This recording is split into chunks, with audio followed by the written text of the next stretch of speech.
भाई साहब ये बिलियनर्स जैसे सोचते हैं ना, हम तो सोच भी नहीं सकते। हमारी सोच जहां खत्म होती है उसके 10 कोस आगे से तो इनकी सोच चालू होती।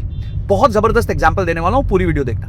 Bill Gates, Jeff Bezos, Sam Altman और पीटर थिल, ये 4 लोगों की बात करूंगा। सब जानते हैं 2019 में पहली बार डोनाल्ड ट्रंप ने कहा था कि यूएस शुड बाय ग्रीनलैंड। बहुत सारे लोगों ने तब मीम्स का ट्रेंड किया था, पर इन बिलियनियर्स ने एक्चुअल ट्रेंड को आइडेंटिफाई कर लिया और 2019 से ही ये सारे बिलियनियर्स लग गए हैं ग्रीनलैंड में अपने अपनी कंपनी जमाने। जी हाँ, ये चारों जो हैं वेंचर कैपिटल और प्राइवेट इक्विटी यूज करके ऑलरेडी ग्रीनलैंड में अपना बेस सेटअप कर चुके हैं। अरे डोनाल्ड ट्रंप तो ग्रीनलैंड जब खरीदेगा तब खरीदेगा, ये ऑलरेडी वहां पे अपना कब्जा बनाने लग चुके हैं। और इसका स्ट्रेटेजिक इंपॉर्टेंस समझना, ग्रीनलैंड ना कोई बर्फ का टुकड़ा नहीं है, ये फ्यूचर का रॉ मटेरियल का वॉल्ट है और जो इनपुट्स को कंट्रोल करेगा वही फ्यूचर को कंट्रोल करेगा। 3 बड़े वेंचर्स किए हैं, तीनों के बारे में बताऊंगा, सुन के होश उड़ जाएंगे। सबसे पहला वेंचर है गेट्स, बेजोस और ऑल्टमैन का।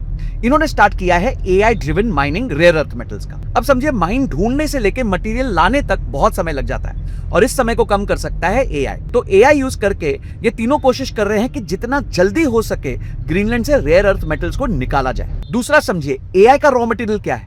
Power, energy. और वहां पे आता है इनका दूसरा बिजनेस, वाटर और हाइड्रो इलेक्ट्रिक कंट्रोल। और यहां पे डोनाल्ड ट्रंप के क्लोज सर्कल से लिंक्ड इन्वेस्टर्स फ्रेश वाटर और हाइड्रो पावर एसेट्स में एंट्री ले रहे हैं।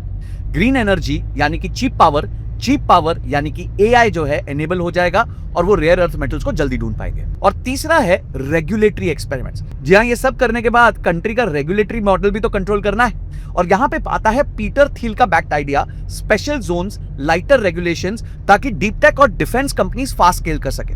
तो सोचिए, ये 3 चीजें, एआई, एनर्जी, डीप टेक और डिफेंस, यानी कि पूरा तरीका ग्रीनलैंड को अपने कब्जे में करने का। और ये क्यों हो रहा है? क्योंकि बार बार डोनाल्ड ट्रंप कह रहे हैं कि मैं नहीं चाहता कि चाइना यहां पे आके बैठ जाए।